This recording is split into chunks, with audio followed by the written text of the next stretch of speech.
Hello, hello, it is Tuesday. It is 12:30 p.m. Eastern Time, and that means it is time for another episode of First Chapter Fun.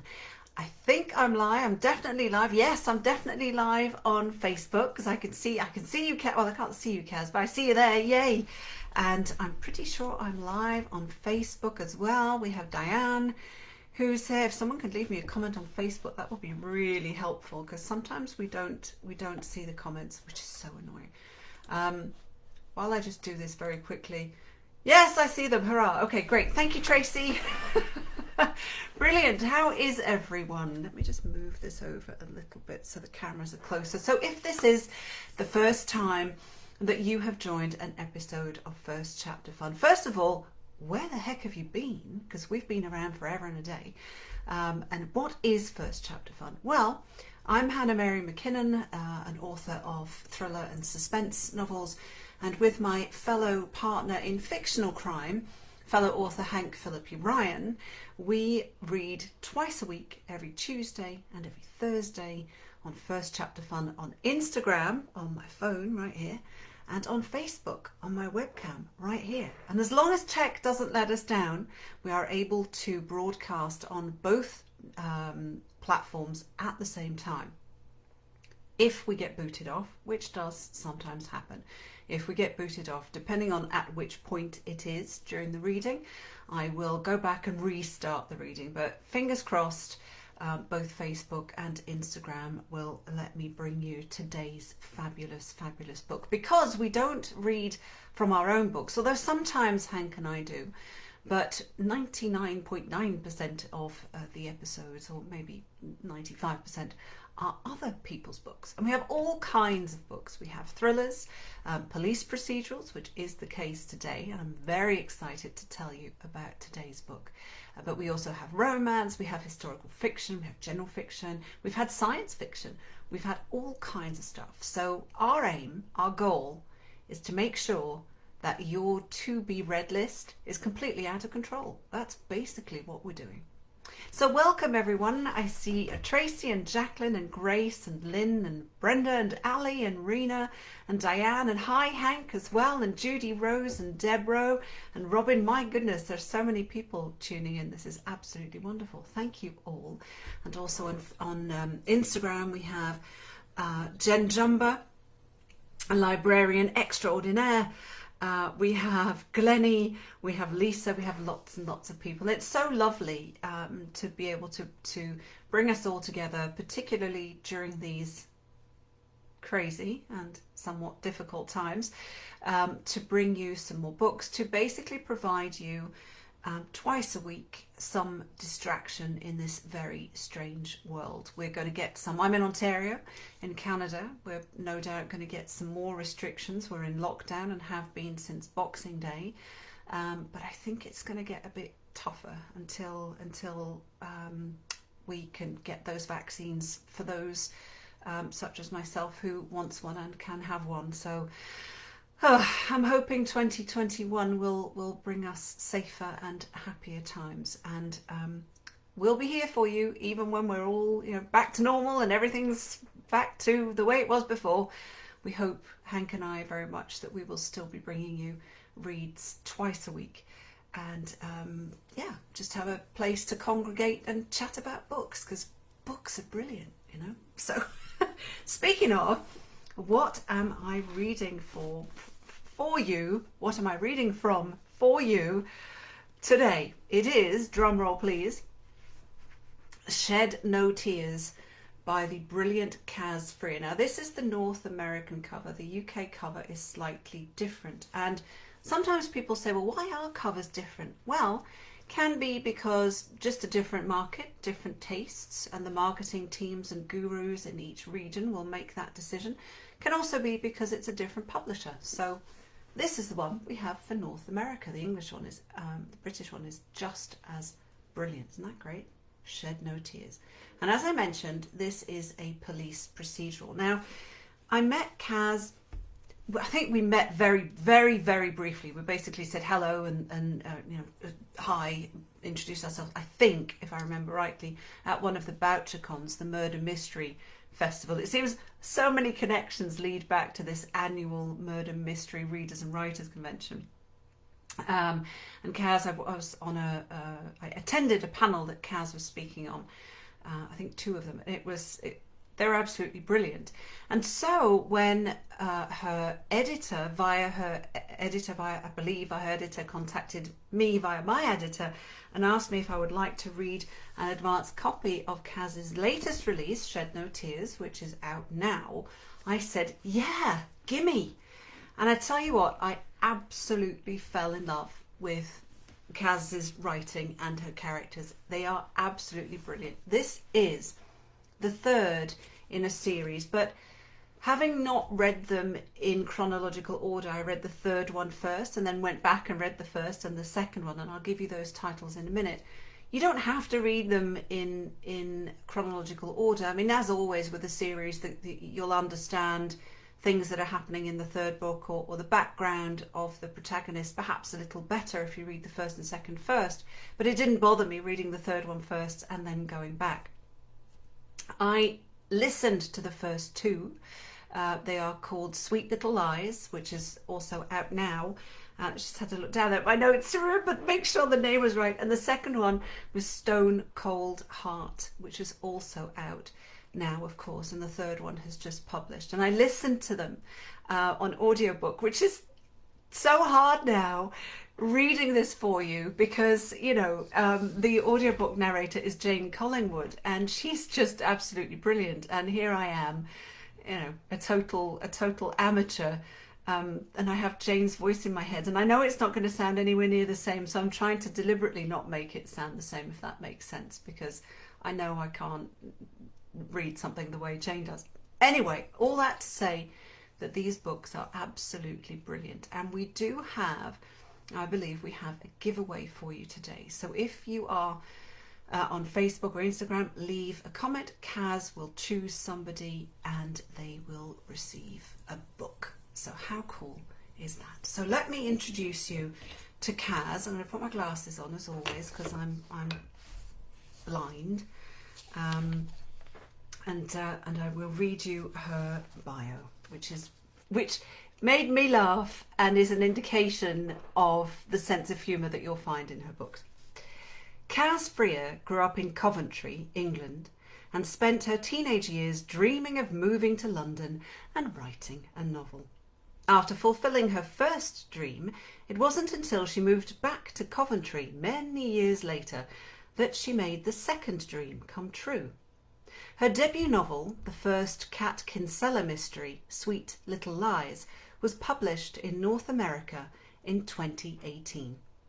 Caz has a degree in history and politics that she's put to enormous use over the years by working as a waitress, a shop assistant, a retail merchandiser, and a headhunter.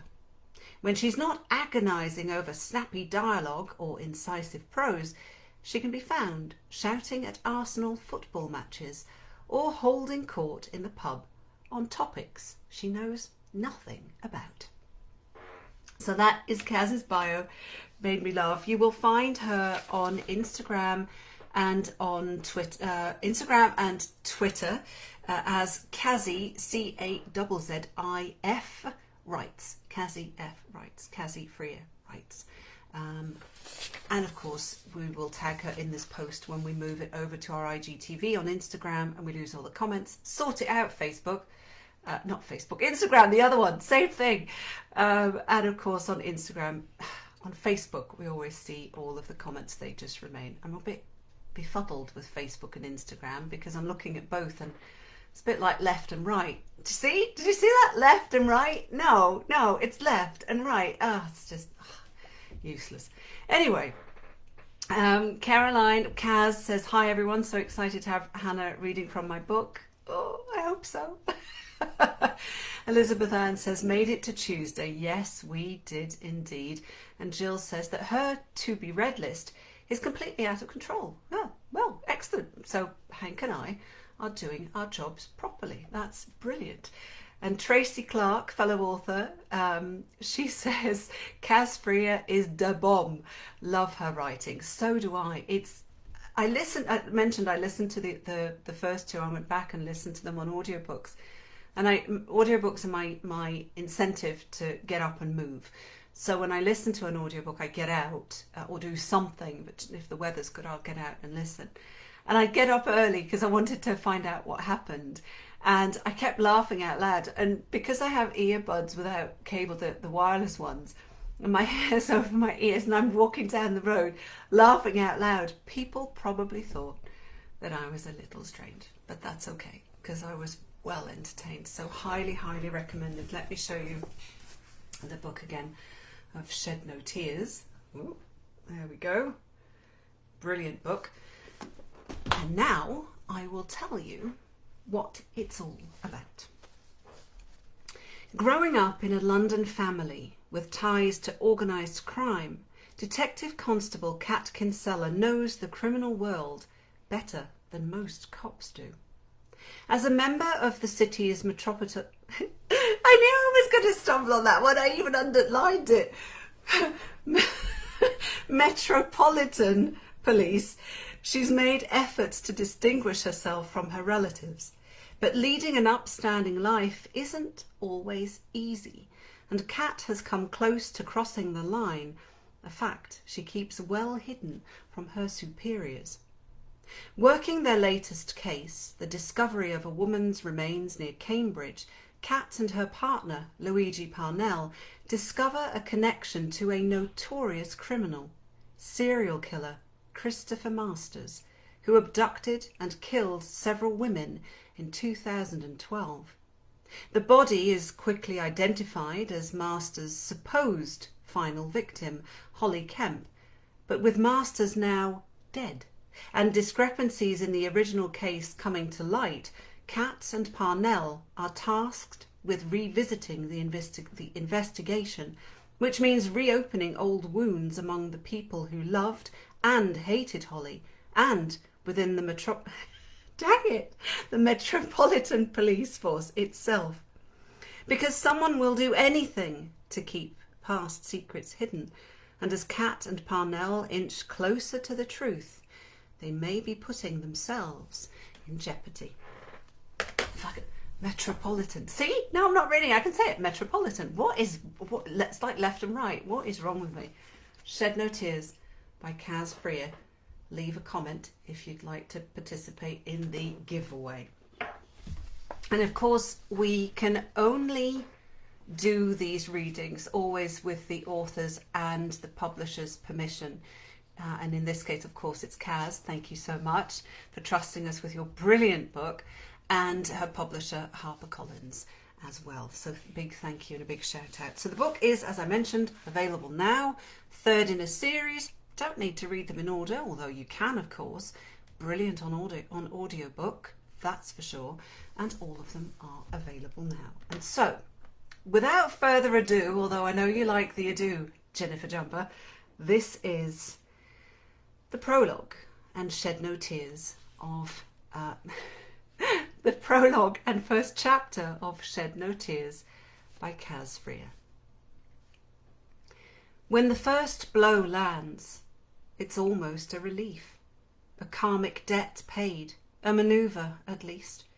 She battles at first, of course, kicking and clawing and begging and bargaining all the way from the cold kitchen floor where they first bounce her skull, through the hallway, across the driveway, and into the boot of the waiting car.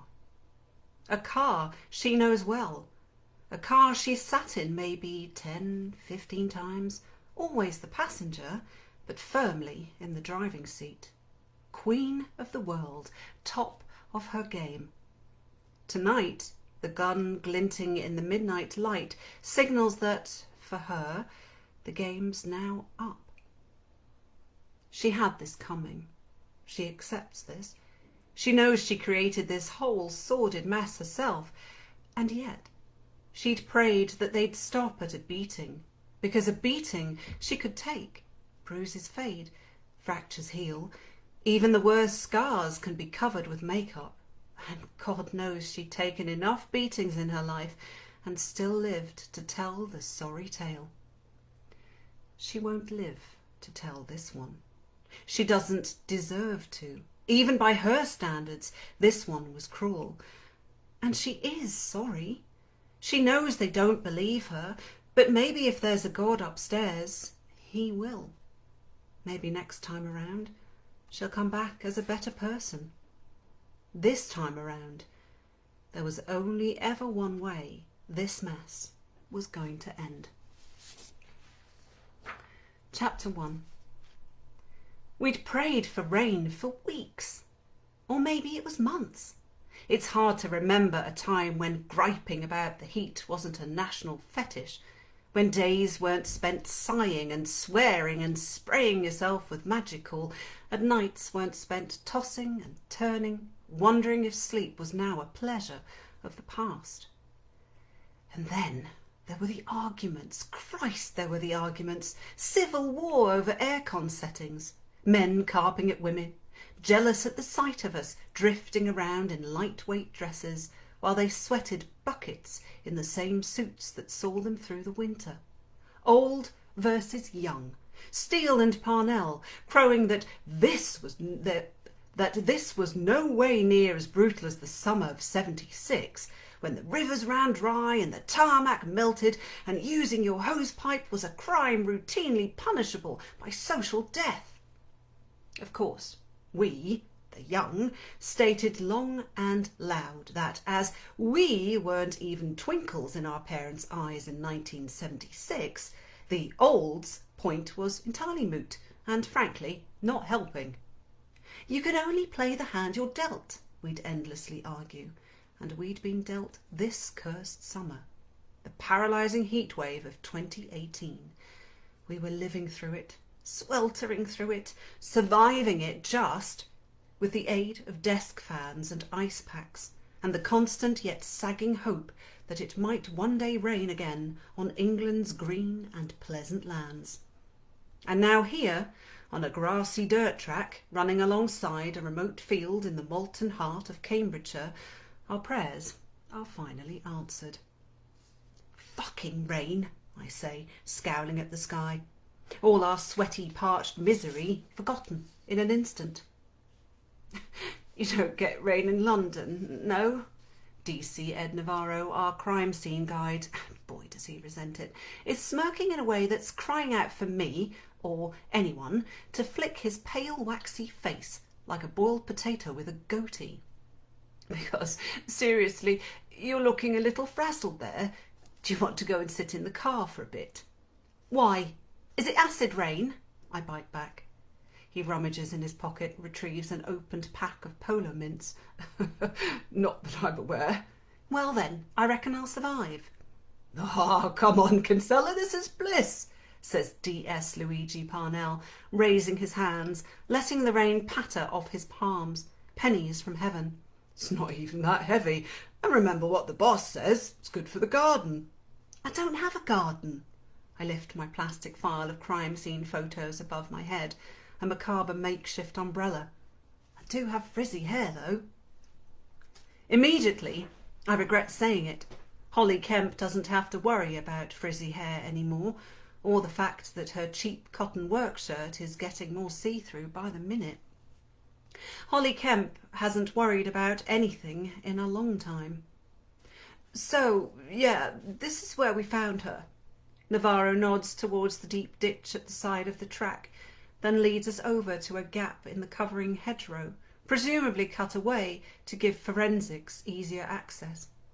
Just yesterday, a crime scene tent would have stood here, preserving evidence and privacy for the army of white suits going about their crucial black art. But we're quick to get them down these days. It's not resource efficient, to use the term à la mode, to keep them under guard for a second longer than necessary. Money, budgets, PR, stats. The four horsemen of modern policing. Well, of course, we didn't find her. Lady Persephone III did. That's a dog, before you ask.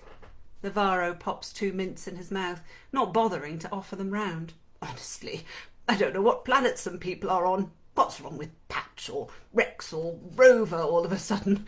Proper dog names. I like it, I say, just to agitate him.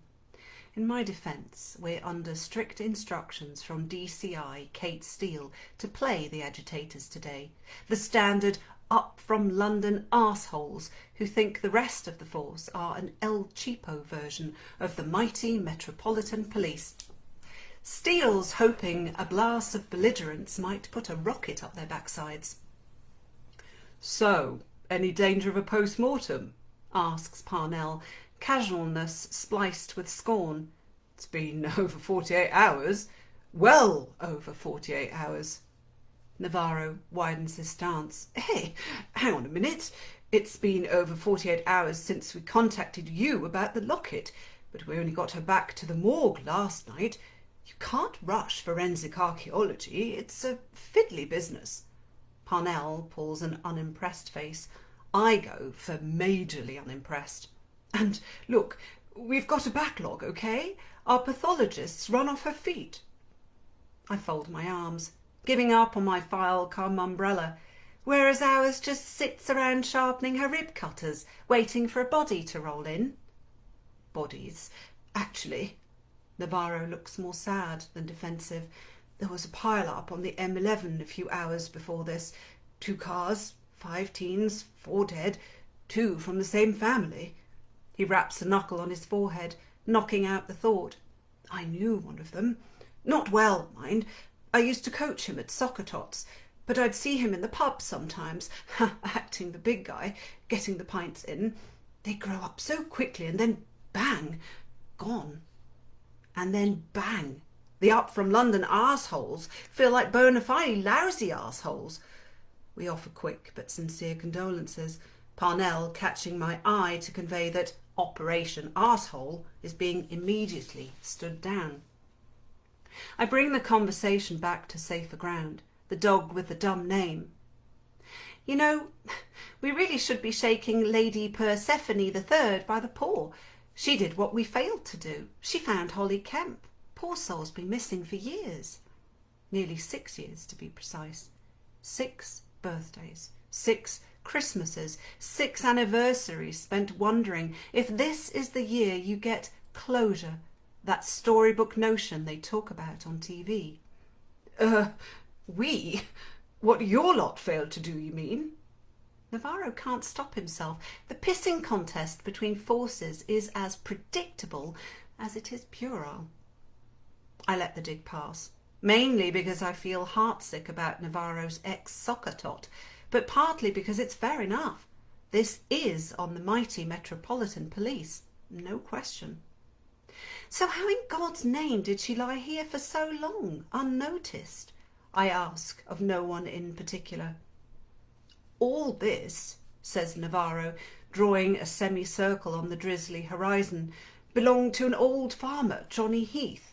He died a while back, but he'd let the field lie fallow for years, more to do with bad health than good crop rotation, I think. The reference is lost on me, but I nod sagely.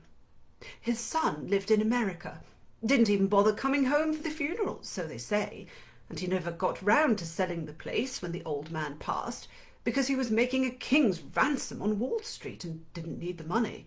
So, after Johnny died in 2015, the whole estate just sat here. The son paid a local to cut the grass a few times a year, but that's about it. And the tractor wouldn't go anywhere near the ditch, says Parnell. I pull a photo from my file, and even if it did, she was well hidden. Twigs and branches and bracken and logs. It was the logs that were the chilling detail, the logs that proved this wasn't some tramp looking for shelter who died of hypothermia in the night, or a binge-drinking casualty staggering home across the field. The logs were placed on top of the body, no doubt about it. They'd covered it, cocooned it, made sure that a grieving family didn't get closure any time soon. So, to finish the story, another mint in his mouth. The son's luck ran out in the US of A few months back. Redundancy, he says. And lo and behold, suddenly he's old MacDonald, over here like a shot, talking about organic farming, setting up a shop for fools with deep pockets. So, is the dog his? I ask, giving up on Lady P's full title. Navarro nods. She'd been scrabbling around the same spot for days. He didn't think much of it until a few days ago, when she wouldn't come when he called. And then when she wouldn't respond to the whistle either, he knew something was up. The whistle always works, apparently. A whistle? So she's a puppy. He's training her. Parnell fancies himself as a bit of an expert, having walked his kid's dog twice in the year. Got it in one. Navarro wipes the rain from his face with his shirt cuff. I'm past the point of caring about my halo of fuzz. He thought he'd mastered it too, but give a dog a bone. Not a bone, it turned out. Bones. 189 of them, which, according to my GCSEB in biology, means 17 are missing. Lost to the foxes or scattered by starlings, we'll assume. An almost entire female skeleton left to decompose in a ditch miles from where she was last seen. 6 Valentine Street, Clapham, south-west London. 6 years ago, the press dubbed it the ultimate house of horrors. More recently, an estate agent called it a stunning, characterful mid-terrace home with a newly extended kitchen and a real oasis of a garden. Seldom do properties such as this make it onto the market. Which is true, if a little sugar-coated. So why here? I ask in place of, why do we do this job when it's all dead soccer tots and bones and standing in fields in the bloody rain? And I don't mean, why not Valentine Street? I mean, why here, Caxton? Why this spot specifically? I do a slow 360, taking in all our surroundings, which, to be frank, aren't much. Apart from the 3 of us standing here like peasants in a Constable painting and a rusted tractor in the next field, there isn't a single point of interest as far as the eye can see. Just a vista of bleached land and the temporarily sullen sky. OK, sure, you're off the beaten track a bit, but you aren't exactly sheltered. Even at night you'd have to feel slightly exposed. Navarro shrugs, as though the methods of a killer aren't his to judge. Come on, Ed, help us out, says Parnell, all chummy now. You know the area. If you were going to bury a body, would you really do it here? Maybe. We aren't exactly spoiled for choice around these parts. There aren't too many wooded areas, and the fens, just north of here, is a completely flat landscape. The smirk is back. Do you know what my governor says? He says fens stands for fucking enormous nothing. I smile. Parnell laughs generously. Fucking enormous nothing. That's a good one. He's back to business quickly. But seriously, though, there must be somewhere safer than this, somewhere more secluded. He considers it this time, rubbing at his goatee. Me, personally, if I'd killed my sister-in-law, which would be an honour and a privilege, I tell you, I wouldn't bury her at all. I'd weigh her down and throw her in the Ramsey 40-foot. It's a big drainage dike about 20 miles north of here. He's clearly thought about this. Dragging him from his daydream, I say, you both keep using the word buried. But she wasn't buried, not really. Well, she wasn't under the ground, no, says Navarro, but he did a thorough job of hiding her. I step closer to the ditch, peering at the space left, the nothingness. Hiding's different to burying, though. Hiding's quicker. This person was in a rush. Hold on. This person? Navarro's eyes narrow, piqued and suspicious.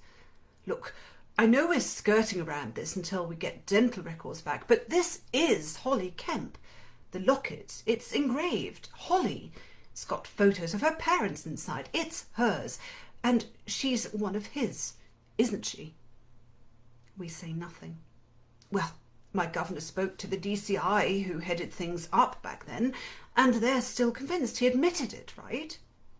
He, Christopher Dean Masters, did indeed admit it, and then he denied it. Then he admitted it, denied it, then admitted it, and so on, until the original investigators stopped giving him the airtime and the warped satisfaction. Believe me, I wish he was one of ours. Our clear-up stats aren't great at the moment.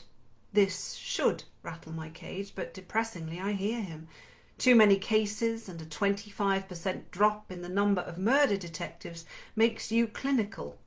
Brain-fried and clinical. I thought she was one of ours, actually. The minute the call came through, I said, "That's Anya Duvac, that is." I had a £10 bet with Jonesy, our exhibits officer.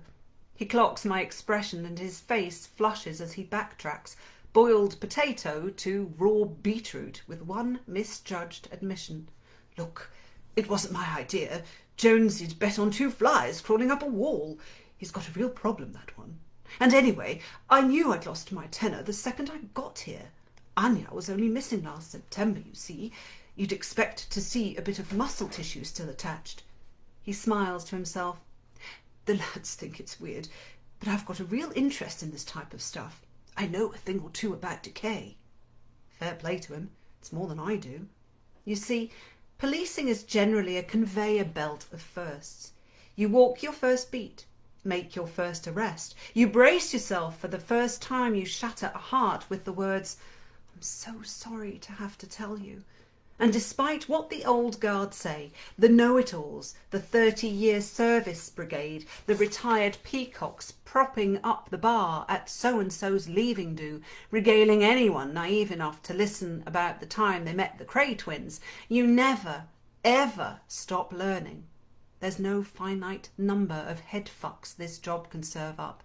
Today, for example, despite it being 4 years since I first joined murder, since I crouched over my very first corpse at my very first crime scene, this, Holly Kemp, is my first set of bones. No blood, no wounds, no gag reflex smell, no small but poignant detail to connect you to your victim. I admit it, I'm finding it hard to connect with the idea of just bones, with a skeleton laid out like a science project or a cheap thrill on a ghost train. Holly Kemp's photo is all I've got to gauge the essence of who she was. The famous photo, the classic news feed fodder, the one of the bottle job blonde with the duck pout lips, tan straight out of a bottle, teeth straight out of a Colgate advert, and tits straight out of a catalogue, according to Navarro. They found implants among the bones. Silicone's a hardy bugger to break down, as are rubber shoes. Did I see something about footwear? I rifle through my file looking for the relevant printout. You did, confirms Navarro. There was a trainer, pretty distinctive actually, possibly custom made. The photo's been sent to her mates. They should be able to ID it, hopefully. There's a spark in his eyes, morbid curiosity. Odd, though, isn't it? The trainer. Yeah, no, maybe. I let him read what he wants from my airy non-answer. Thing is, he goes on, the mints click-clacking against his teeth, there were a few scraps of fabric, too, sticky patches melded with the bone, jeans, probably, as they found copper rivets, you know, the tiny bits of metal you get on the pockets. I shoot a fidgety glance towards Parnell, who quickly looks away. Navarro spots it. Oh, I know what you're thinking. You're thinking the same as me. I mean, it's hard not to think it. He pauses, and for a moment there's only the dripping tap-trickle of the weakening summer rain and the soft tidal rush of motorway, God knows how far away. The others, they were naked. The others. Strangers in life, bound together in death. Names on a Wikipedia page. The victims.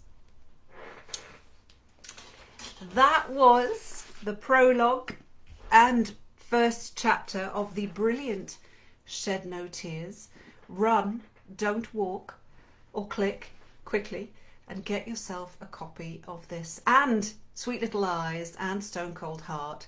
Highly recommend the Audible version too. They're absolutely brilliant. So perfectly narrated. Not by me.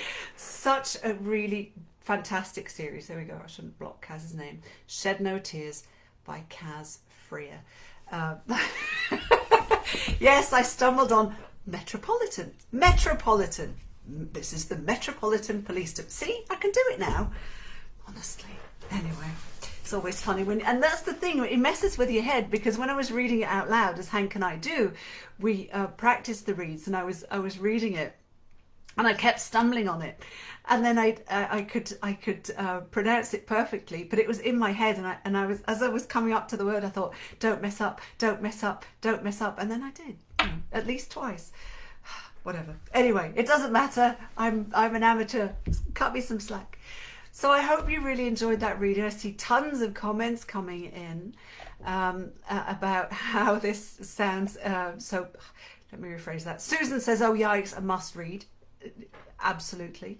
That is for sure. Lots of comments about the weather as well, about the air conditioning. Jacqueline says, vivid description. I have to turn on the air conditioning now. I wish we did here.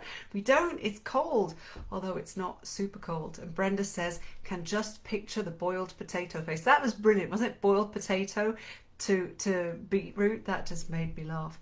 And Judy has a question for Caz. How do you decide on the names for your characters? And she says, I love the dry sense of humour in the story. Lots of questions for you, Caz. They're on Facebook to answer at your leisure. Lots of funny emojis too. And so many comments on Instagram as well. And Jen says, I'm reading and listening, so I am never without Caz's book. They are truly, truly brilliant and so much fun to read. And funny too. I mean, that's quite the skill when you're writing a police procedural and it deals with a serial murder. But you have your readers laughing out loud, you know, because the dialogue really is, it really is absolutely brilliant. Superstar Caz Frear's Shed No Tears. There we go. That was a long one today, but I wanted to read all of the first chapter to introduce you to the book, because I couldn't find a proper place to stop, so I decided I would. Or maybe I didn't look too hard. So let me now show you, once I can get the iPad to work, the do two things at once. Let me show you the read for Thursday. Different, equally funny though, but more of a cozy mystery. And if you love Cats, not the musical, this will definitely be right up your street. Mimi Lee reads Between the Lines by Jennifer J. Chow. This will be our book on Thursday. As always, on First Chapter Fun, it will be episode 125. And if you've missed any of them, they are all in our archive. They are all on IGTV on Instagram, and they're all on the new Facebook, which is now just Facebook, under the media tab, media videos, and you'll find them all. And on Facebook also, if you go to the announcements, one of the announcements is every single read, and I update that every time we read in chronological order with the latest starting. So you can open that post and do a search for a name, or scroll down, or scroll through the videos, but or ask me. If you can't find one, then just send me a note and I'll help you find the one you're looking for. So this was today's read, Shed No Tears by the brilliant Caz Frear. Can't wait to see you again, Caz. Thank you so much for letting us read this one. And Thursday will be Mimi Lee reads Between the Lines by Jennifer J. Chow. So that will be on Thursday, 12:30 p.m. Eastern Time on First Chapter Fun, and I hope that you will join us then. And until then, as always, please, please, please stay safe, stay kind, and we will see you on Thursday. Thank you for watching.